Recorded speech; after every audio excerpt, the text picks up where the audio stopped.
വണക്കം നண்பர்களே, welcome back. രാവിലെ തന്നെ ഷൂട്ട് ഉണ്ടായിരുന്നു. ഇത്രയും നാൾ വീഡിയോ ഇടാൻ വേണ്ടിയിട്ട് തൊണ്ടയിൽ കുരുവായിരുന്നു, പോയി സംസാരിക്കാൻ ഒട്ടും വയ്യായിരുന്നു. രാവിലെ തന്നെ നമുക്ക് ഷൂട്ടുണ്ട്. ഇതേ കാപ്പിൽ ബീച്ച് ലക്ഷ്യമാക്കി പോകുന്ന സുഹൃത്തുക്കളെ, ഒരു സൈഡിൽ കടൽ, ഒരു സൈഡ് കായൽ, മനോഹരമായ ദൃശ്യങ്ങളാണ് സുഹൃത്തുക്കളെ കണ്ടുകൊണ്ടിരിക്കുന്നത്. അത് കഴിഞ്ഞ് നമ്മളൊരു കട്ടൻ മേടിച്ചിട്ട് നേരെ വീട്ടിൽ പോയി അമ്മയും വിളിച്ചുകൊണ്ട് നേരെ പോത്തീസിലോട്ട് പോയി. ബിക്കോസ് അമ്മയ്ക്ക് കുറച്ച് സാരിയും കാര്യങ്ങളൊക്കെ എടുക്കണമായിരുന്നു. സാരിയും കിടിപിളിയൊക്കെ നോക്കി നിൽക്കുന്നുണ്ടായിരുന്നു അമ്മ ഒരുപാട് സാരികളൊക്കെ ഇങ്ങനെ നോക്കുന്നുണ്ട്. പക്ഷേ എനിക്കതൊന്നും ഇഷ്ടപ്പെട്ടില്ല കേട്ടോ. എനിക്കിതുപോലെ കാണുന്ന ഒരു സാരിയുണ്ട്. ഇപ്പം സെയിൽസ്മാൻ എടുത്തതിൻ്റെ അപ്പുറത്തുണ്ടായിരുന്ന ഈ സ്വന തന്നെ, ഇത് കൊള്ളാം, നല്ല ഫ്ലോറൽ, നല്ല കളർ, അമ്മയ്ക്ക് കൊടുത്താലും നന്നായിരിക്കും. ഞാനത് ചൂസ് ചെയ്ത് കൊടുത്ത് അമ്മയോട് പറഞ്ഞ് ഇതെടുക്കാൻ വേണ്ടിയിട്ട് ഇതെടുക്കുമെന്തോ. അവസാനം അമ്മ നോക്കിയിട്ട് ഇത് എന്നെ അമ്മയും എടുത്ത്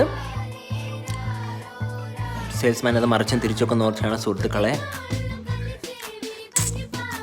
അവസാനം അമ്മമ്മയ്ക്ക് ഒരു സാരി എടുക്കണുണ്ടായിരുന്നു. അമ്മമ്മയ്ക്കുടെ സാരി ഇത് നമ്മൾ സെലക്ട് ചെയ്ത് അവസാനം ബില്ലൊക്കെ സെറ്റിൽ ചെയ്ത് ബ്ലൗസ് പീസ് അങ്ങോട്ട് എടുക്കാൻ പോകുമായിരുന്നു അമ്മ. ബില്ലൊക്കെ സെറ്റിൽ ചെയ്ത ശേഷം നമ്മൾ കറങ്ങി തിരിഞ്ഞ് നടന്ന് വീട്ടിലെത്തി. Okay, by.